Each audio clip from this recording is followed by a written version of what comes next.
আমি আপনাদের মাধ্যমে সরকারকে একটা কথাই বলতে চাই যে হাদির জানাজায় লক্ষ লক্ষ যে বিপ্লবী ছাত্র জনতা অংশগ্রহণ করেছে, এইটা কোনো পরিকল্পিত অংশগ্রহণ ছিল না, কোনো ওয়েল অর্গানাইজ ছিল না। প্রত্যেকটা মানুষ তার নিজের দায় এবং দরদের জায়গা থেকে হাদির জানাজায় এসেছে।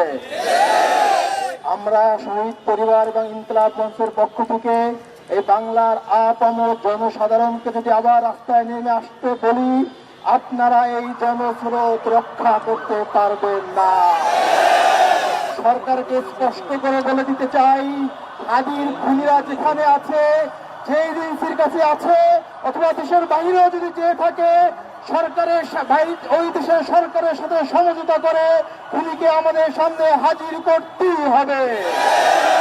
24 ঘন্টার ভিতরে উসমান হাদির খুনিকে বাংলাদেশের জনগণের সামনে উপস্থিত করতে হবে।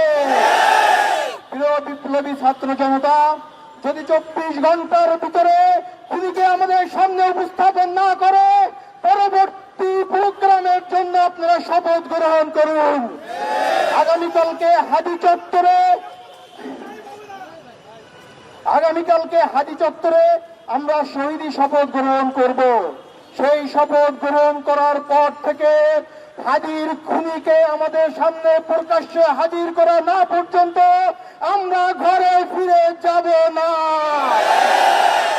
কোন ধরনের এজেন্সি দিয়ে আমাদেরকে থামাতে পারবেন না, কোন ধরনের প্রলোভন দিয়ে আমাদেরকে থামাতে পারবেন না। আমরা শহীদ উসমান হাদির উত্তরসূরি, আমরা তিতুমিরের উত্তরসূরি। এই মুসলিম বঙ্গের মানুষের মুক্তির জন্য, ইনসাফের জন্য আমাদের সংগ্রাম চলছে, চলবে। প্রিয় সংগ্রামী জনতা, আগামীকাল বিকাল 3টায় হাদি চত্বরে আপনাদের সকলকে শহীদি শপথে অংশগ্রহণের আহ্বান জানিয়ে আমার বক্তব্য শেষ করছি। ধন্যবাদ সকলকে।